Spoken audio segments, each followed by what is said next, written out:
유월절을 통해서 하나님께서 이스라엘 백성을 구원하시지만 피를 바르지 않은 애굽 사람들 그들은 심판하시는 것을 볼 수 있었습니다. 그리고 하나님께서 약속하셨던 것 같이 그 다음 날 15일 날 그들은 애굽 사람들로부터 은금 패물을 구하게 되고 구한 그 은금 패물을 가지고 그들은 출애굽을 하게 됩니다. 출애굽하는 그 순간부터 구름 기둥과 불 기둥이 그들의 걸음을 인도하게 되고요. 그래서 그들이 이제 처음 난관에 부딪히는 곳이 홍해였습니다. 홍해 앞에서 그들은 다시 하나님 앞에 이제 원망하는 모습을 보이게 되고 그때 하나님께서는 모세의 지팡이를 홍해를 향해서 내어 밀라고 하셨고 그 일을 통해서 홍해를 밤새도록 동풍이 불게 하셔서 홍해를 가르십니다. 이스라엘 백성들은 그 200만이 넘는 그 인구가 홍해를 마른 땅으로 건넜다고 성경은 기록하고 있고 그들을 뒤쫓아왔던 애굽의 병거들은 다시 모세가 홍해를 향해서 손을 지팡이를 내밀었을 때에 물이 합쳐져서 그들은 하나님의 심판을 당하게 됩니다. 홍해를 무사히 건너고 나서 그들이 제일 먼저 한 행동이 뭐였습니까? 뭐였죠? 하나님 앞에 찬양을 했습니다. 모세가 하나님 앞에 먼저 찬양을 하고 그 다음에 미리암이 이어서 찬양을 하게 됩니다. 그러면서 그들은 이제 광야길을 본격적으로 출발을 하게 되는데 그들의 처음 목적지는 어디입니까? 시내산이 됩니다. 시내산. 그들은 시내산을 향해서 하나님께서 모세에게 나타나셨던 그 산을 향해서 그들은 가게 됩니다. 가면서 그들 앞에 또다시 어려운 일들이 당하죠. 3일 후에 그들은 첫 번째 마실 물이 없어지는 그래서 쓴 물을 발견했는데 물이 오히려 써서 더 원망하게 되는 일들이 이제 나타나게 되죠.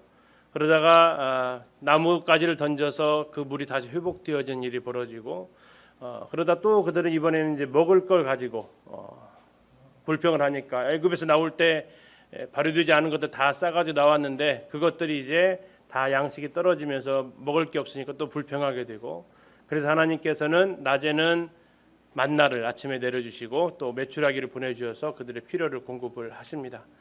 자, 이런 가운데서 그들은 계속해서 시내산으로 이제 행로를 하게 되는데 16장까지 그들은 4번에 걸쳐서 벌써 하나님 앞에 원망을 하는 모습을 보았습니다. 오늘 17장부터 시작을 해서 그들이 시내산에 도착하기 이전에 있었던 일들 그리고 시내산에 도착해서 하나님께로부터 말씀과 성막의 식양을 받으면서 하나님의 언약 관계에 들어가는 그 과정들을 오늘 같이 이렇게 살펴보도록 하겠습니다. 자, 지금 이제 17장으로 가서 보시면 이스라엘 백성들의 그 장소가 나올 때 좀 표시를 해주시면 좋겠다고 했습니다. 17장에 보시면 그들이 떠난 곳이 있습니다. 17장 어디를 떠났습니까? 신광야를 떠났습니다. 신광야 우리가 16장에서 신광야에 이르렀다라고 있었습니다. 신광야에 이르렀다. 그리고 그때가 애굽에서 나온 후 둘째 달 15일이었다. 2월 15일이었다. 이게 만 한 달 만에 그들이 신광야에 도착을 한 거고요. 그곳에서 그들은 다시 이제 시내산을 향해서 출발을 합니다. 신광야에서 떠났고 그 노정대로 도착한 곳이 어디입니까?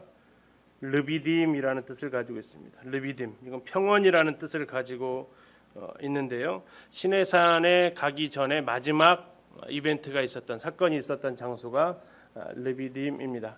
그러니까 큰 흐름으로 간다면 애굽에서 그들이 출애굽을 해가지고 그들이 나와서 마라에 도착을 하게 되고요. 마라에서 쓴물 사건을 경험을 합니다. 그래서 치료하는 하나님 여호와를 경험하고 16장에서 신광야에 도착을 합니다.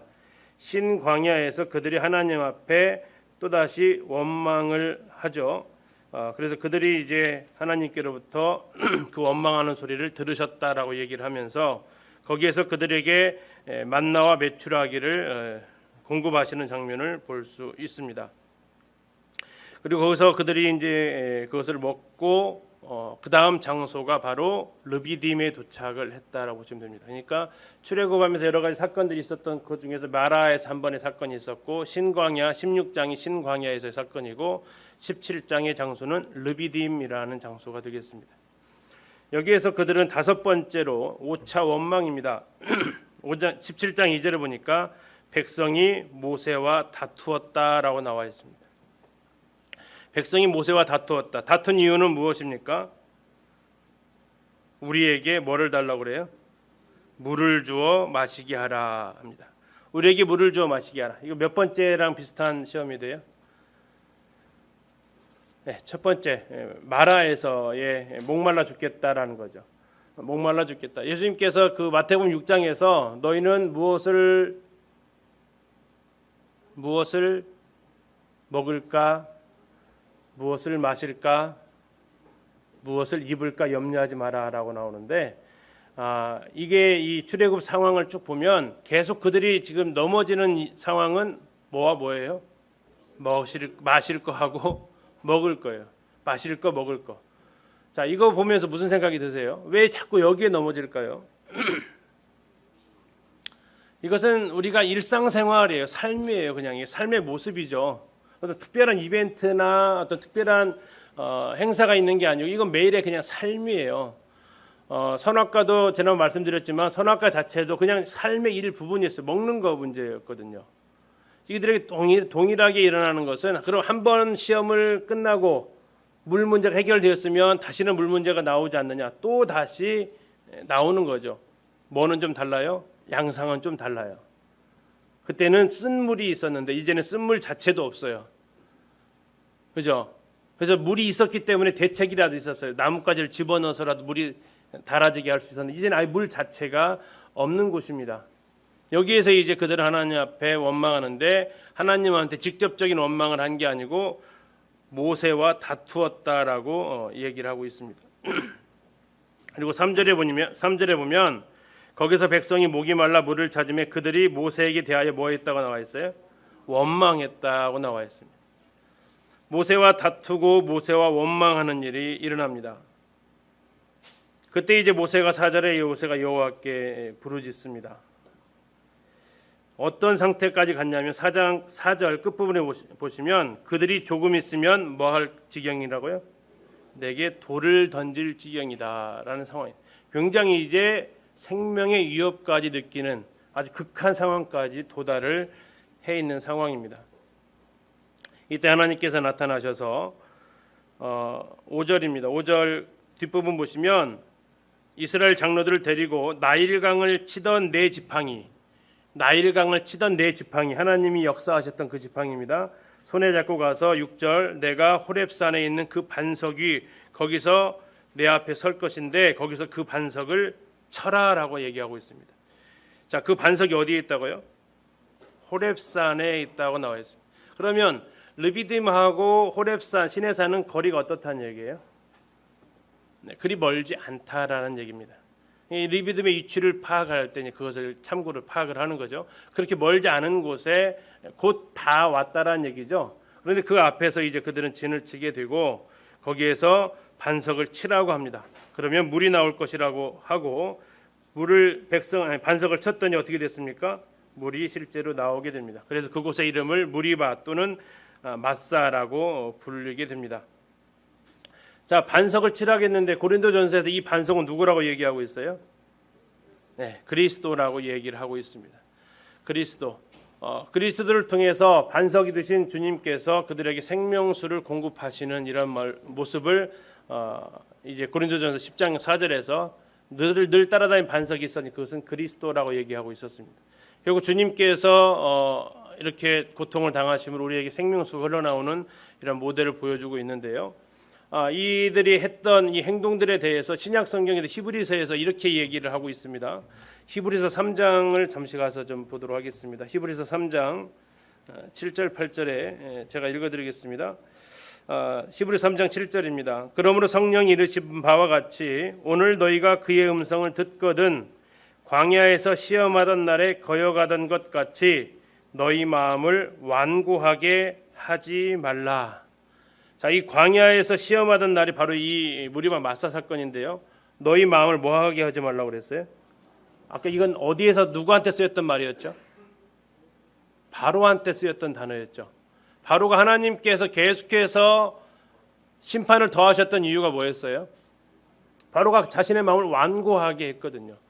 지금 근데 그 동일한 길을 누가 걷고 있냐면 이스라엘 백성들이 계속해서 하나님 앞에서 완고한 마음으로 불평하고 불만을 표하는, 모세를 대적하는 이런 모습들을 보이고 있는데 하나님 그렇게 하지 말라라고 권고하고 계십니다. 아무튼 이 반석은 출애굽에서 그들이 가나안에 도착하기까지 두 번에 걸쳐서 이 사건이 일어나는데, 서로 하나님께서 이 반석을 향해서 처음에는 치라고 하셨고 두 번째는 어떻게 하라고 했어요? 치지 말고 명하라라고만 얘기했는데, 모세가 나중에 이 무리바 사건에서 장소는 다릅니다. 여기서 다시 이제 반석을 치면서 모세는 들어갈 수 없는 이러한 죄를 짓게 됩니다.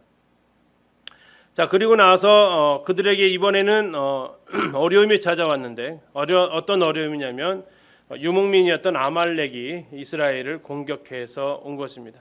창세기 36장을 보면 아말렉은 누구의 아들이에요? 네, 에서의 아들입니다. 에서의 동생은 야곱이죠. 네. 그러니까 에서와 야곱, 그 둘이 무슨 관계예요? 쌍둥이 관계였죠. 그런데 누가 장자의 명분을 이어가요? 야곱이 이어갑니다. 그리고 에서는 어디에 거했다고 그랬죠? 세일산 동편으로 가게 됩니다. 그리고 그들이 이제 하나님 언약과는 떨어진 삶을 살게 되고, 그들은 앞으로 어떤 역할을 하게 되냐면 하나님의 언약 백성을 자꾸 괴롭히는 역할을 합니다. 특히 이 아말렉은 성경에서 하나님께서 말씀하신 아주 내가 대대로 싸우겠다라고 하셨던 민족이 바로 아말렉 족속이고, 그래서 많은 성경학자들이 이 아말렉을 육신의 비유를 합니다. 자, 육신의 비유를 하는데 그 이유가 뭐냐? 죽을 때까지 따라다닌다라는 거죠. 죽을 때까지 따라다닌다. 구약 역사의 끝에까지 따라갑니다. 구약 역사책에서 제일 마지막 책은, 역사책에서 제일 마지막 책은 무슨 책이에요?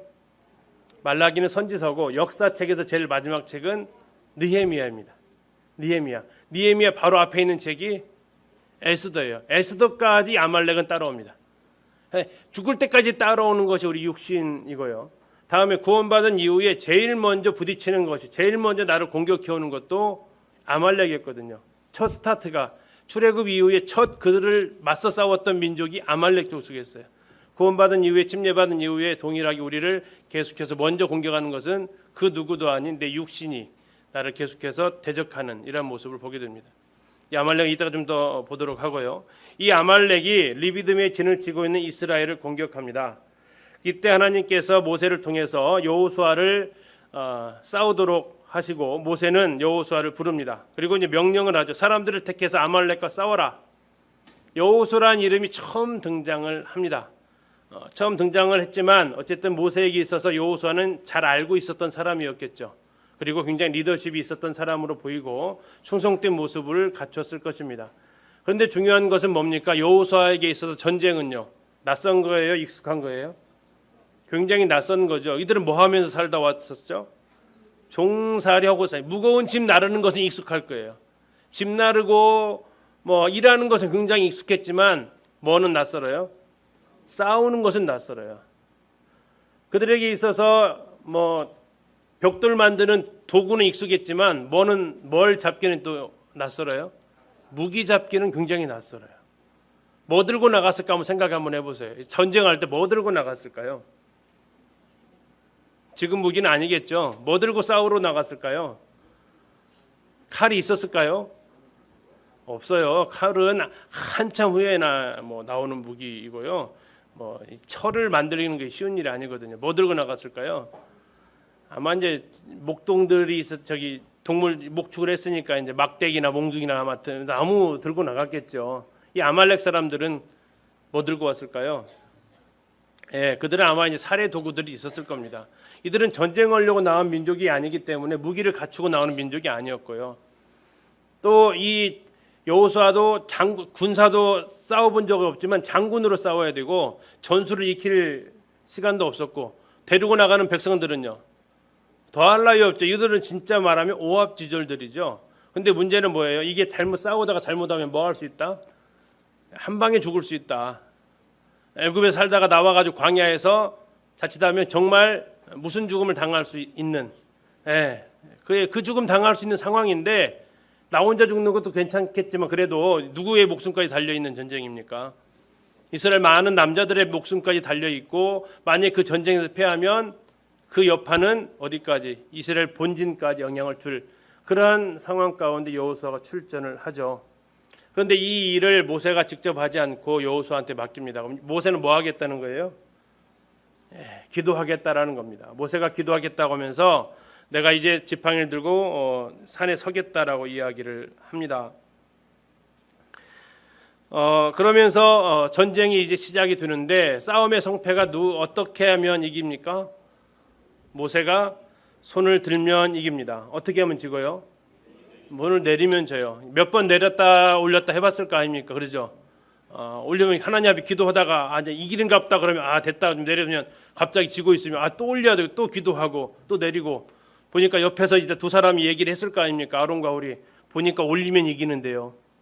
내리시면 지는데요. 그래가지고 계속 이제 들고 있는 거죠. 손 들고 있는 벌 받아보셨어요? 얼마 시간 되면 아파오시던가요? 요즘 학교에서 이 벌도 못 줘요. 학교에서 요즘 이 벌도 못 주는데 5분 이상 버티기 쉽지 않죠. 그러니까 어떻게 합니까? 그 옆에서 어떻게 합니까? 12절 17장 12절 보면 이렇게 나와 있어요. 모세의 팔이 피곤함에 그들이 돌을 가져다가 모세의 아래에 놓아 모세를 앉게 합니다. 그리고 아론과 홀이 한 사람 이쪽 한 사람 저쪽에서 모세의 손을 붙들어 올렸어요. 양손을 이렇게 붙들어 올렸겠죠. 누구 팔이 더 아플까요? 모세의 팔도 아프긴 아프겠지만 모세의 팔은 어차피 붙들린 거고 양쪽에 있는 사람들의 팔은 어땠을 것 같아요?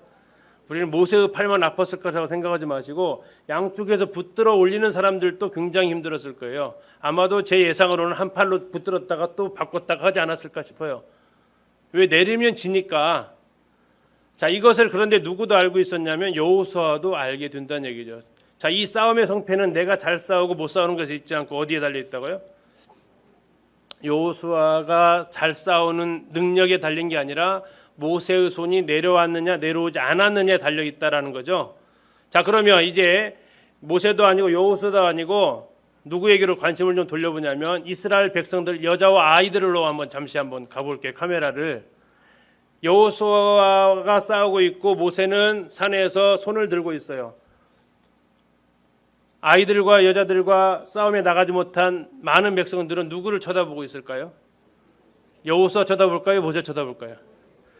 번갈아 봤겠죠. 그죠? 번갈아 봤을 거예요.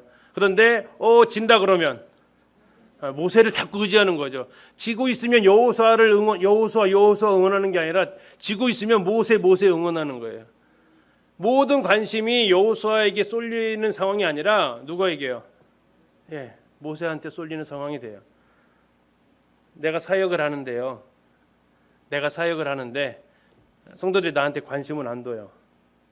누구한테 관심을 두냐면 사역 안 하면서 기도하신다는 분한테 관심을 둬요. 어떠실까요? 싸울 맛이 나요, 안 나요? 해외에 나가 있는 선교사들의 성패는 누구한테 달려 있을까요? 우리는 자꾸 이제 까먹죠. 누가 잘해야 된다고 생각하냐면 사역하는 사람들이 잘해야 된다고 생각을 해요. 저도 교회학교를 하면서 이제 어떤 일들을 자꾸 이렇게 맡깁니다. 이건 이제 형제님들이 한번 해보시면 좋겠다고 이렇게 넘겨주는 일들이 있어요. 그때 이제 중요한 것이 한번 해봐라는 게 아니에요. 한번 해봐. 이제 나도 고생했으니까 너도 고생해봐. 이런 차원이 아니라고요. 어떠한 마음으로 넘겨줘야 돼요? 이기고 지는 것은 누구 책임으로 돌리겠다? 내 책임이다. 형제는 그냥 해라. 그리고 이 사역의 성공과 실패는 내 책임으로 생각할 거니까 내가 다 감당할 거니까 형제 열심히 해라 하고 넘겨주는 거지. 나도 여태까지 이제 애썼으니까 너도 한번 해봐. 나 좀 쉬어두겠어. 이렇게 넘겨주면 어떻게 된다고요? 패배한다고요. 패배한다고. 손이 내려오는 그 순간 패배한다고요. 근데 하나님께서는 이것에 대해서 14절 잠깐 보실게요. 여호와께서 모세에게 이르시되 이것을 뭐 하라겠어요? 책에 기록해 가지고 기념하래요. 왜? 첫 싸움이잖아요. 특히 누구한테 이것을 외워 들리라고 그랬어요? 여호수아한테 이것을 외워서 들리래요. 자, 앞으로 하나님은 아셨을 거예요. 뭐 할 것을요? 여호수아가 앞으로 많은 싸움을 해야 될 것을 알았다고요. 여호수아가 앞으로 모세의 뒤를 이어서 정복 전쟁에 나갈 것을, 요단강 건너가서 그런 땅들을 차지할 것을 하나님께서는 아셨기 때문에 이거 여호수아한테 반드시 어떻게 하라고요? 외워서 들려줘라. 외우려면 어떻게 해야 돼요? 계속 반복해서 해야죠. 계속. 뭘 알게 하시려고 여호수아한테? 싸움의 성패는 칼과 창에 있지 않다라는 거예요. 나중에 이 여호수아가 이 사실을 외웠을까요? 안 외웠을까요? 네, 잘 외웠어요. 여호수아서 8장에 가서 보면 여호수아가 가나안 땅, 요단강을 건너가서 두 번째 만나는 성이었던 아이성과의 싸움이 있어요. 아이성에서 싸우는데 여호수아가 이제는 모세처럼 직접 나가서 현장에서 뛰는 장군이 아니고 뭐 하는 사람이었을까요? 총지휘하는 사람이었어요. 총지휘하는 사람. 자, 여호수아 8장을 잠시 가서 좀 보시면 여호수아 위치를 모세가 했던 그 위치가 됩니다. 8장 18절을 보시면 제가 읽어드리겠습니다. 여호와께서 여호수아에게 이르시되 내 손에 잡은 단창을 들어 아이를 가리키라. 이 아이 성입니다. 내가 이 성읍을 내 손에 넘겨주리라. 여호수아가 그의 손에 잡은 단창을 들어 그 성읍을 가리키니. 그러자 이제 복병들이 일어나서 공격하기 시작을 해요. 여호수아가 직접 싸운 거 아닙니다. 자, 언제까지 단창을 들고 있었을까요? 언제까지요? 26절 보실게요. 26절. 아이 주민들을 진멸하여 바치기까지 여호수아가 단창을 잡아든 손을 뭐 하지 않았어요? 거두지 않았어요. 자, 여호수아 제대로 외웠죠. 외운 것뿐만 아니라 실전에 적용했죠. 여호수아는 알았던 거예요. 뭘요? 싸움의 성패가 복병이 잘 싸우는 데 있지 않다라는 걸. 뭐에 있다라는 걸? 내가 이 단창을 들고 있느냐 내리느냐에 따라서, 이것을 기도로 내가 나아가느냐 그렇지 않느냐에 따라서 달려져 있다라는 것을. 그래서 하나님께서는 여호수아한테 얘기하신 거예요. 단창을 들어라. 자, 모세는 뭘 들었어요? 네, 지팡이를 들었어요. 지팡이를 손에 잡고 올라가 지팡이를 들어 올렸다면 여호수아는요? 뭐 따라서 다시 모세한테 지팡이 달라 그 지팡이 들고 간 게 아니라 여호수아에게 있는 것을 들었단 말이에요. 그것은 뭐였어요? 단창이었어요. 그리고 동일하게 그들은 행동을 합니다. 전쟁이 끝날 때까지 내리지 않았어요. 근데 놀라운 것은 여호수아는 옆에서 받쳐주는 사람이 없었어요. 그럼에도 그는 내리지 않았다라는 거예요. 제대로 외워서 들렸어요. 제대로. 자, 그러면서 그들은 이 전쟁을 통해서 앞으로 계속해서 성경에서 나오는 전쟁에서의 제일 중요한 것이 뭐냐? 이 말을 제일 잘 요약해서 말하는 사람이 다윗입니다. 골리앗과 싸울 때 골리앗이 뭐라고 하면서 나가죠?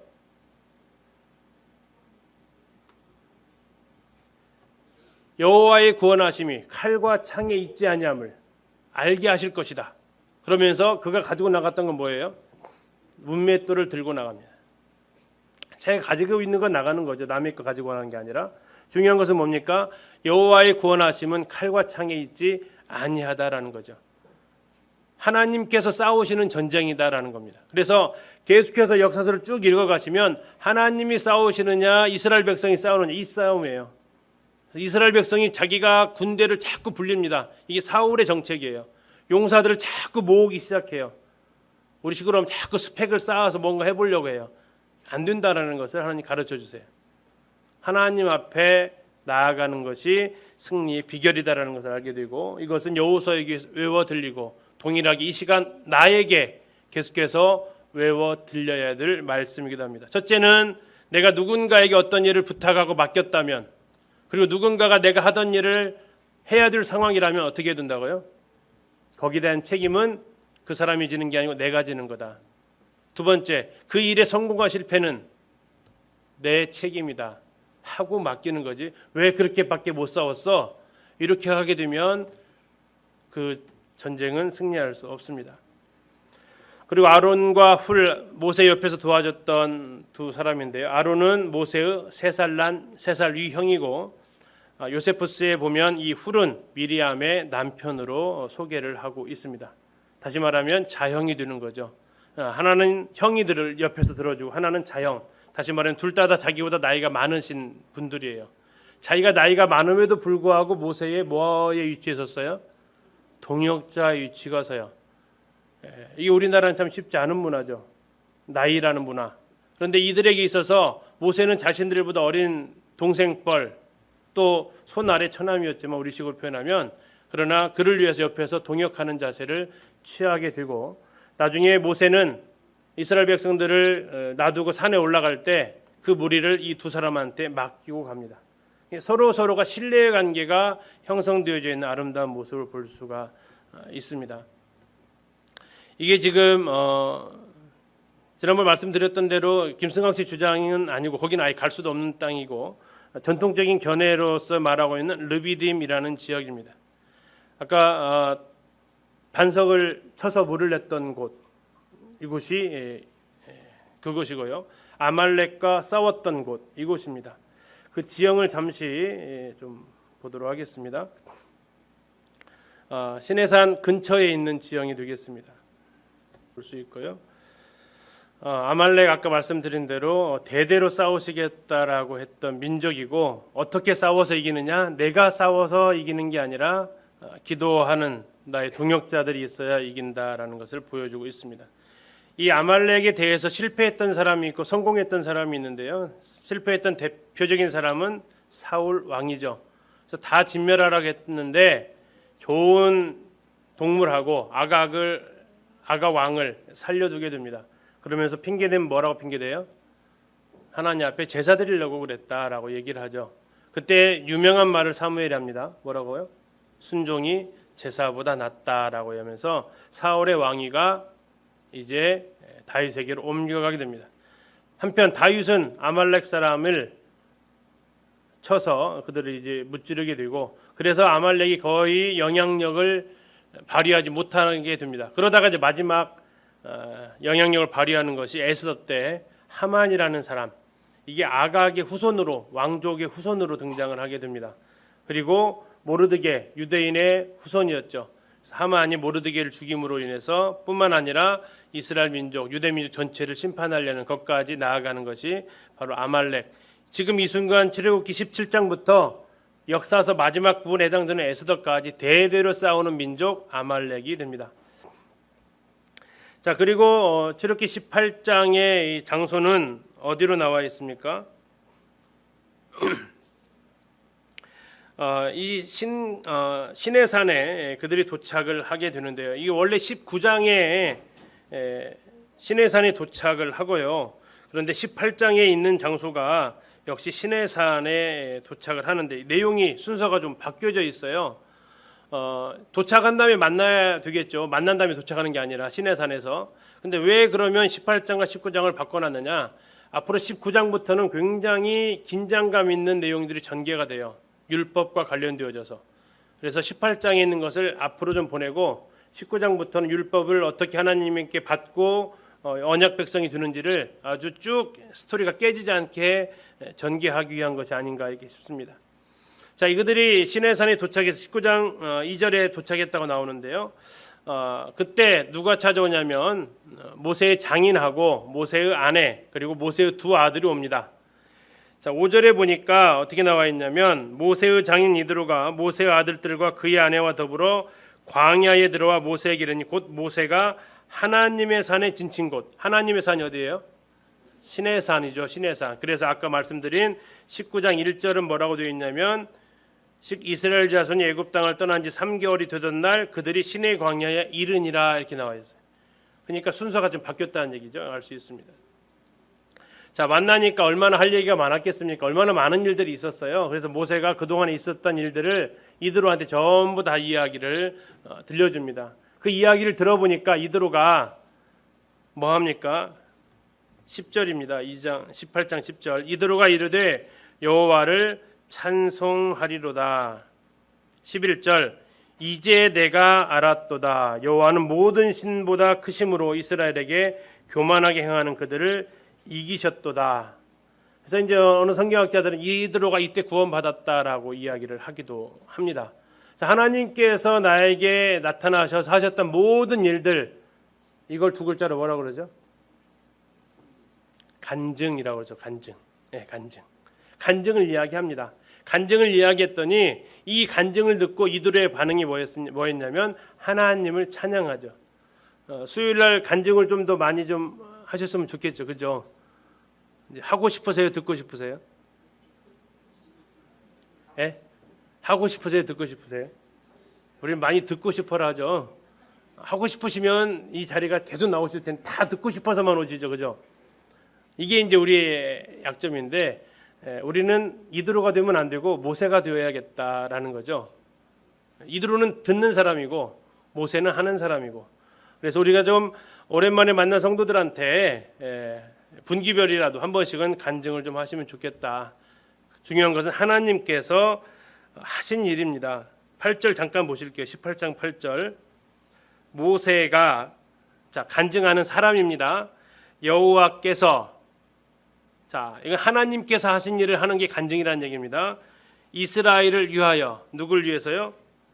이스라엘을 위해서, 나를 위해서, 또 내 주의 성도들을 위해서 바로와 애굽 사람에게 행하신 모든 일과 길에서 그들이 당한 모든 고난과 여호와께서 그들을 구원하신 일, 이게 간증의 내용이죠. 이것을 다 얘기하는 거죠. 그래서 우리 삶 속에서 있었던 일들, 여기서 모든 일을 했다는 얘기는 큰 것만 얘기하는 게 아니라 작은 부분들까지도 얘기를 하면 그 말을 듣는 이들의 반응이 뭐였다고요? 80절에서 여호와를 찬송합니다. 그래서 내가 간증을 했는지 내 자랑했는지는 뭘 보면 알까요? 성도들의 반응을, 하나님을 찬송하는 모습이 나오면 간증한 게 맞고요.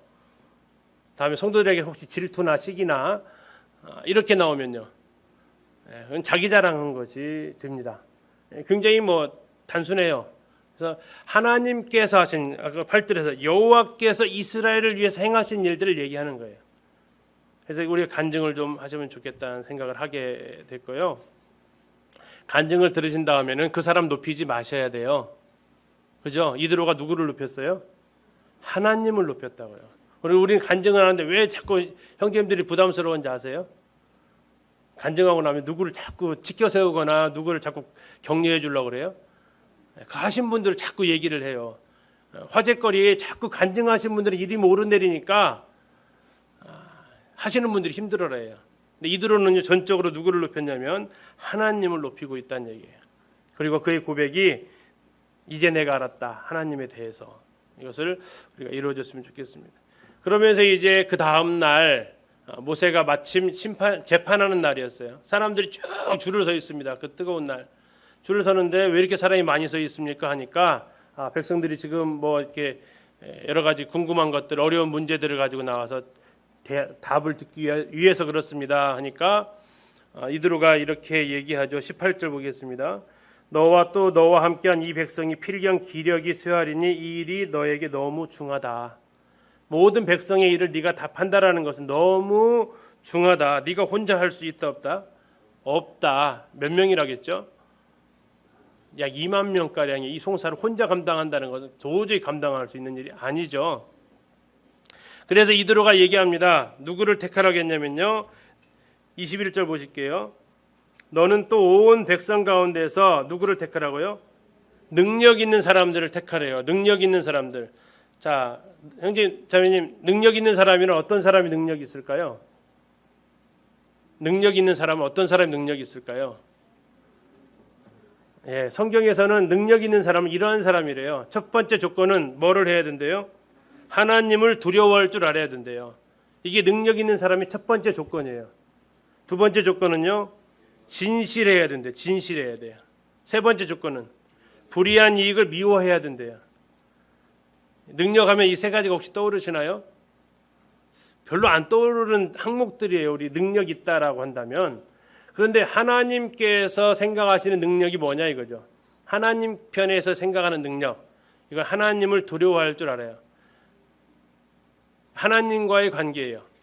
진실해요. 내 자신의 성품과 관계예요. 불의한 이익을 미워해요. 이것은 물질관이죠. 자, 이런 부분에 있어서 하나님께서 능력이 있다라고 하신다는 거죠. 자, 나는 이 세 가지를 한번 체크 한번 해보시죠. 나의 능력 점수는 얼마나 될까요? 자, 우리는 이 하나님께서 보시는 능력을 우리는 기도해야 될 것 같습니다. 그래서 정말로 25절에 모세가 이스라엘 무리 중에서 누구를 택했다고요? 능력 있는 사람들을 택했다고요. 능력 있는 사람을 볼 줄 아는 안목도 중요한 것 같습니다. 자, 그렇게 해서 아마 모세의 일이 많이 수월해졌을 거고요. 자, 이 부분에 대해서 여러 가지 이야기를 합니다. 이게 과연 하나님께로부터 온 지혜냐 아니면 사람의 지혜냐? 어떻게 생각하세요? 하나님이 주신 걸까? 하나님이 이들을 보내서 주신 걸까요? 아니면 모세가 힘드니까 그냥 좋은 말 나오니까 채택을 한 걸까요? 네, 성경학자들 사이에서도 갈립니다. 네, 왜 갈릴까요? 성경이 여기에 대해서 아무 얘기를 안 해요. 잘했다 또는 잘못했다 얘기하지 않아요. 또 하나는요, 이것으로 인해서 굉장히 일이 줄어든 것은 사실입니다. 근데 나중에 어떤 일도 벌어지냐면 이들이 모세를 뭐 하고 나서냐면 대적하고 나서요. 그때의 파워는 어땠을까요? 백성들이 대적하는 거하고 여기 70명이 나중에 장로들이 나오는데 그런 장로들이 대적하는 거하고요. 이 파워가 다르죠. 굉장히 힘들어집니다. 그래서 성경은 여기에 대해서 가타부타 얘기하지 않으세요. 또 이를 인해서 참 잘한 좋은 측면도 있고 그렇지 않은 측면도 나타나는 것도 뒤에서 보면 알 수 있습니다. 자, 어쨌든 18장은 시내산에서 있었던 일인데 순서는 19장이 먼저라는 거 말씀드렸습니다. 자, 19장으로 다시 가서 장소를 또 체크를 좀 해주시겠습니다. 19장 1절 이스라엘 자손이 어디에 이르렀다고요? 시내 광야에 이르렀다. 시내 광야, 호렙산 앞에 있는 광야. 호렙산 앞에 있는 광야. 근데 2절에 보니까 그들이 어디를 떠나왔어요? 르비딤을 떠나서 시내 광야 이릅니다. 그런데 이것은 먼 거리를 이동한 것은 아니에요. 거리적으로는. 왜 그러냐면 이 반석을 내리쳤잖아요. 그 물 한번 문제 드릴게요. 반석을 내리친 후에 그 물은 다 마시고 끊어졌다 아니면 계속 나왔다. 네? 일회용이었다 영구적이었다. 어땠을 것 같으세요? 계속 나옵니다. 거기서 계속 나와요. 그 물이 이스라엘 백성들이 적어도 진을 떠나기까지는 계속해서 그들이 물을 공급을 받습니다. 나중에 어떻게 그걸 알 수 있냐면 나중에 그들이 그 앞에서 뭐도 하냐면 빨래도 해요. 마실 물도 없는데 빨래할 물이 있었을까요? 이건 불가능하죠. 이스라엘 200만이 빨래를 한다니까요. 자, 그래서 보통 이 상황은 시내산에서 내린 그 물, 호렙산에서 바위를 깼던 그 물이 이쪽까지 쭉 계속해서 흘러서 그들이 지내서 약 여기서 길게는 11개월 이상을 살 수 있게 됩니다. 물이 없었던 지역이잖아요. 근데 그렇게 반석에서 나온 물, 우리 주님께서 주시는 그 생명수는 어떻다고 일회용이 아니다라는 겁니다. 자, 1절에 보시면 3개월이 되던 날 이렇게 되어 있어요. 여기에 대한 해석이 굉장히 많아요. 3개월이 되던 날, 첫 번째 해석 3월 1일 날, 어떤 영어 성경이 그렇게 되어 있어요. 3월 1일이다라고 되어 있는 성경이 있고요. 자, 3개월이 되던 날 하니까 아까 2월 15일 있던 것처럼 3월 15일이다, 이게 세 번째 달 15일이다라는 의미를 또 해석하는 분이 있고, 3개월이 됐다, 만 3개월 됐다. 1월 15일 날 나왔는데 만 3개월 됐으니까 2월, 3월, 4월 15일이다. 뭐가 맞을까요? 몰라요. 그냥 모르는 건 모른다고 해야 돼요. 다 다양하니까. 근데 뭐 크게 중요한 건 아니죠. 어쨌든 그런데 어쨌든 제일 많은 그 주장은 3월 1일을 좀 많이 봅니다. 이것이 꽤 오랜 시간을 걸리는 것이 좀 맞기 때문에 하는데 뭐 뒤에 거를 하기에도 크게 문제되고 그럴 것은 없습니다. 그래서 그래서 3월 1일 이것은 이제 그 이스라엘 역사에서 최고의 권위자라고 하는 레오노드라는 그 분이 계시는데 그분은 3월 1일 날로 이렇게 채택을 해서 이야기를 하고 뒤에 있는 것들은 이제 다른 분들이 또 얘기를 합니다. 뭐 넘어갈게요. 자, 이제 모세가 하나님 앞에 올라갑니다.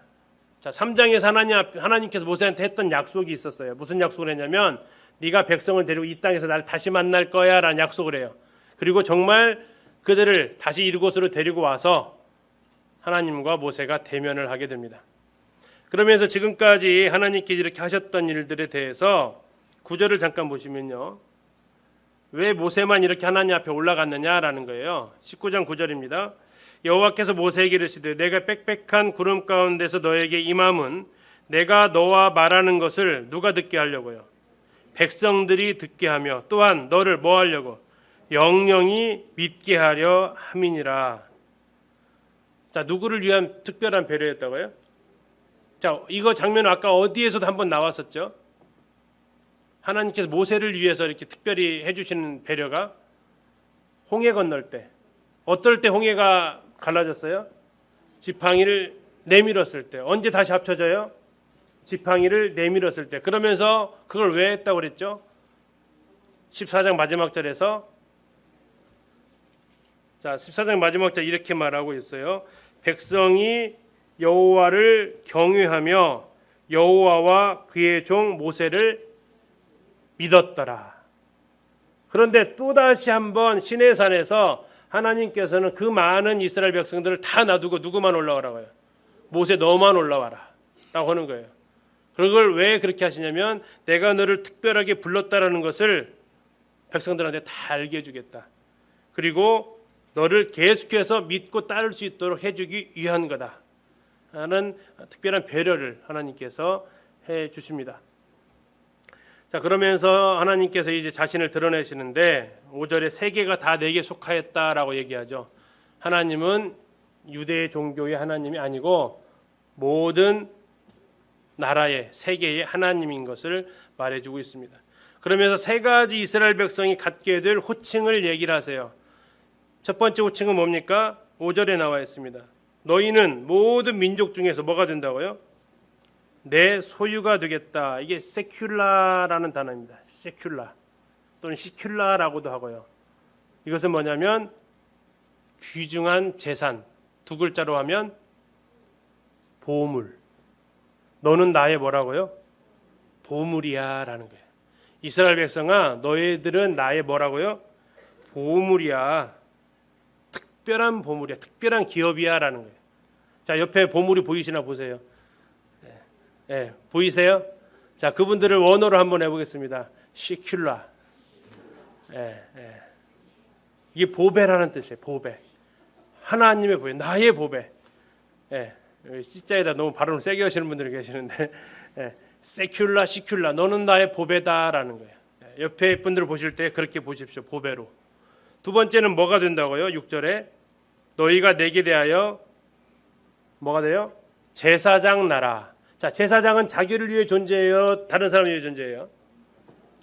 다른 사람을 위해서 존재하는 게 제사장이잖아요. 근데 여기서 이제 이스라엘 백성이 착각을 하죠. 나만 하나님 앞에 제사 드릴 수 있는 특권이 있어라는 겁니다. 근데 제사장은 자기를 위해서 제사 드리는 사람이 아니거든요. 이 착각을 하는 거죠.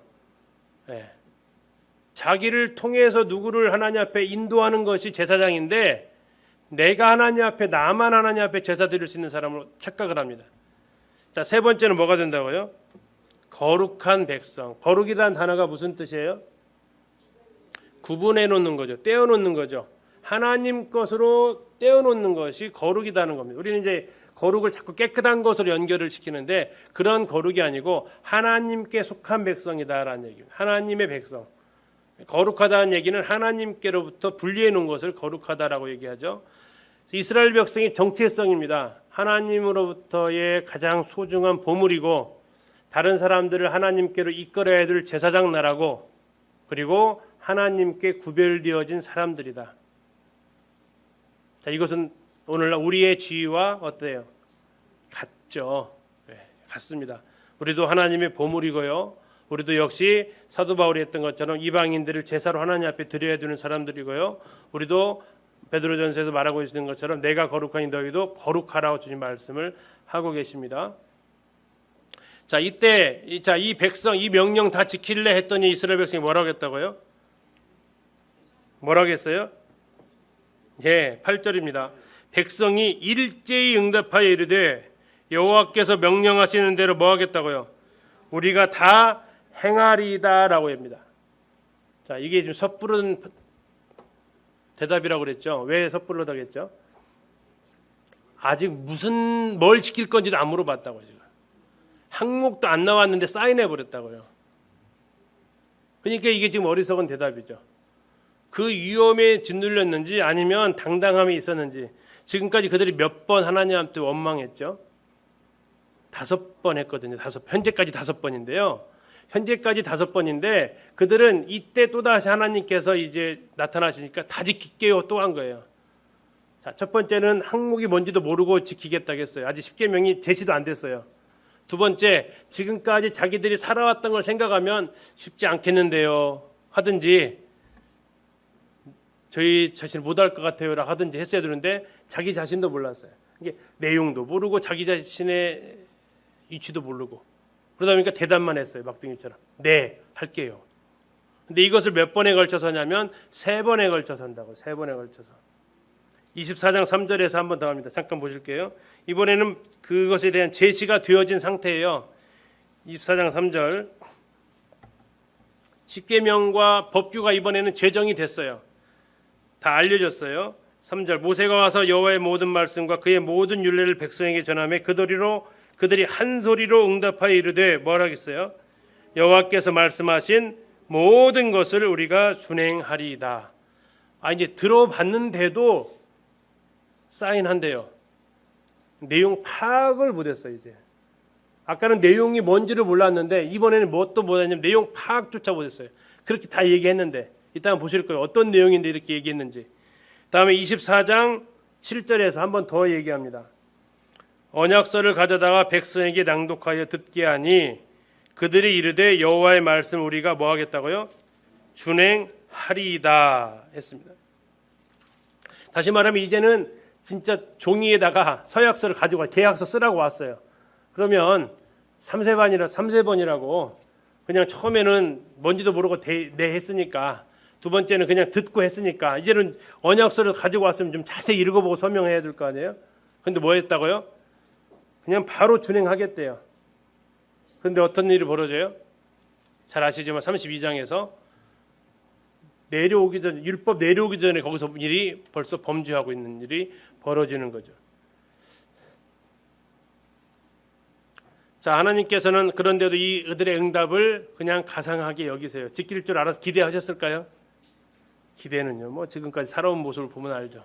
기대는요. 뭐 그런데도 그 마음은 받으셨던 것 같아요. 근데 아마 물어봤으면 그럴 거예요. 정말 지킬 마음이 있냐?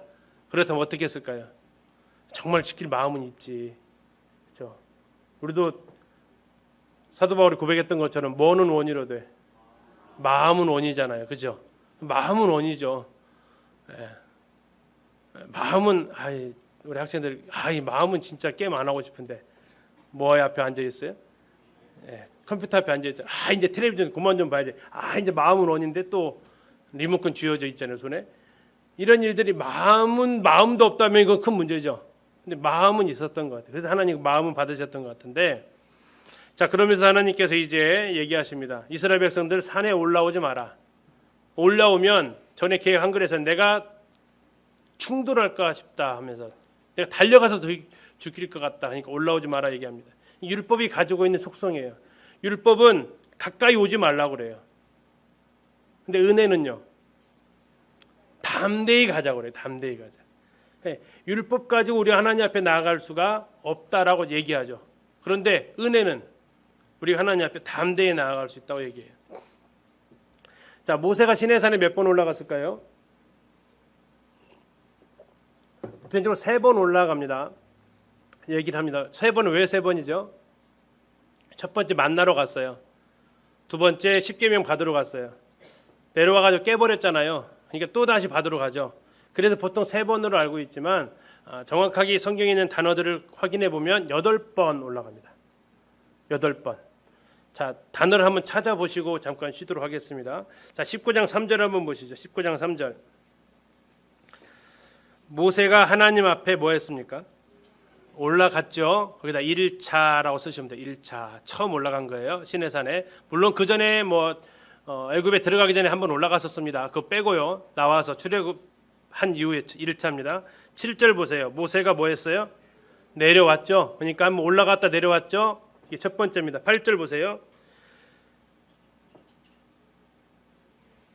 자, 백성 일제히 다 지키겠다고 합니다. 모세가 백성의 말을 뭐 했대요? 여호와께 전했어요. 전했는데 이게 올라간 건지 어떻게 하냐? 14절을 보니까 알 수 있어요. 14절에 모세가 어디에서 내려왔어요? 산에서 내려왔죠. 그러니까 하나님한테 말씀을 백성의 말을 전하기 위해서 뭐 한 거예요? 올라갔던 거죠. 그리고 올라갔다가 14절에서 산에서 내려왔어요. 그렇죠? 두 번이죠. 20절 보겠습니다. 여호와께서 시내산 곧 그 산 꼭대기에서 강림하시고 모세를 그리로 부르시니 모세가 뭐 했대요? 올라갔죠. 또 올라갔죠. 언제 내려오냐면 25절입니다. 모세가 백성에게 뭐 했어요? 내려왔어요. 그렇죠? 내려가서. 지금 19장에만 몇 번 나와 있어요? 3번 나와 있어요. 19장에만 3번. 자, 그러면 이제 또 20장으로 가서 좀 보시면 20장에 또 나오는 20장 21절 보시겠습니다. 20장 21절. 백성은 멀리 서 있고 모세는 하나님이 계신 흑암으로 가까이 가니라. 지금 올라갔죠? 그리고 가서 언제까지 있다 내려오냐면 24장 3절입니다. 언약서를 그 하나님께서 말씀하신 율법을 다 받아가지고 와요. 24장 3절 뭐라고 나와 있어요? 모세가 와서 나와 있죠. 모세가 와서 이때 내려온 거예요. 그러니까 20장 21절에 갔다가 24장 3절에서 내려왔어요. 자, 그리고 나서 지금 그 4장까지는 그러면 계속 지금 위에서 있었던 일들을 한 거예요. 자, 9절로 가겠습니다. 24장 9절. 24장 9절. 모세와 아론과 나답과 아비와 이스라엘 장로 70인이 뭐 했어요? 올라갔죠. 그리고 거기서 하나님 앞에서 막 먹고 마십니다. 11절. 하나님 이스라엘 자손의 존귀한 자들에게 손을 대지 아니하니 그들 하나님을 뵙고 먹고 마셨더라 했습니다. 마셨어요. 그러니까 이제 먹고 내려왔다는 얘기입니다. 다음에 그걸 어떻게 알 수 있느냐? 12절에 나와 있어요. 12절. 여호와께서 모세에게 이르시되 너는 뭐 하라고 했어요? 또 산에 올라와라라고 했죠. 산에 올라와라. 자, 그리고 15절을 보니까 올라와라 했는데 바로 올라갔어요. 15절에 올라와라 해서 올라갔습니다. 이건 같은 겁니다. 누구랑 같이 갔냐면 13절에 보면 여호수아와 함께 갑니다. 여호수아와 함께. 그전에는 혼자 갔는데 여호수아와 함께 지금 갑니다. 그리고 언제 내려오냐면 24장에 올라갔다가 32장에서 내려와요. 성막 다 받고 32장 15절입니다. 32장 15절 뭐라고 나와 있어요? 모세가 산에서 뭐예요? 내려오는데 나와 있죠. 모세가 산에서 내려왔다고 나와 있어요. 지금 몇 번 나왔어요? 6번 나왔죠. 그래가지고 이제 쭉 32장까지는 오르고 내려가는 일이 없겠죠. 32장에서 나왔으니까 다음에 그들이 또 올라가게 되는데요. 32장 30절을 가서 보시겠습니다. 이튿날 모세가 백성에게 이르되 너희가 큰 죄를 범하였도다. 내가 이제 여호와께로 뭐 한다고요? 올라가노니 하면서 31절에 여호와께로 다시 나아갔어요. 올라갔죠. 자, 올라갔으면 또 이제 뭐 해야 돼요? 내려와야죠. 자, 그리고 이제 가서 다시 내려오게 됩니다. 그리고 34장으로 가셔서 올라가서 있었던 일을 쭉 얘기를 해요. 34장 5절입니다. 4절 보시겠습니다. 34절. 모세가 돌판 둘을 처음 것과 같이 깎아 만들고 아침에 일찍 일어나 그 두 돌판을 손에 들고 여호와의 명령대로 어디 갔어요? 시내산에 또 올라갔어요. 그렇죠? 또 올라가고 또 내려오는데 29절입니다. 모세가 그 증거의 두 판을 모세의 손에 들고 시내산에서 뭐 했어요? 내려왔어요. 그래서 총 8번에 걸쳐서 시내산을 올라갔어요. 시내산이 어떤 산일까요? 올라가기 쉬운 산일까요? 아니에요. 꽤 어려운 산이에요. 시내산까지 한번 보고 보겠습니다. 여기가 지금 이제 보통 전통적인 견해 시내산입니다. 시내산에 대한 그 사진을 보면 높이가 얼마라고요? 2286m가 됩니다. 시내산 정상이. 자, 그러면 뭐와 뭐 사이 우리나라로 말하면 한라산보다는 높고 백두산보다는 낮은 곳이죠. 2286m 정도 됩니다. 이곳에 이제 정상의 모습을 이렇게 보면 나무가 안 보이죠. 아마 응달곳 같은 곳에 이제 떨기나무 정도가 있지 않았을까 싶습니다. 전통적인 견해입니다. 그곳에 가면 이제 수도원 같은 데가 이렇게 있습니다. 이렇게 물이 있는 곳을. 그래서 이제 카타리나 수도원이라고 사람 이름입니다. 이 사람이 뼈를 넣어두기 위한 수도원인데 여기에 뭐가 있냐면 여기에 떨기나무가 존재하고 있습니다. 이 수도원의 높이도 1570m 정도 된다고 그래요. 그리고 이제 엘리야가 이세벨과 싸움 이후에 막 도망갔던 지역이 있죠. 죽이려고 하니까 그것도 이곳에 존재하고 있습니다. 시내산만 보고 잠깐 쉬도록 하겠습니다.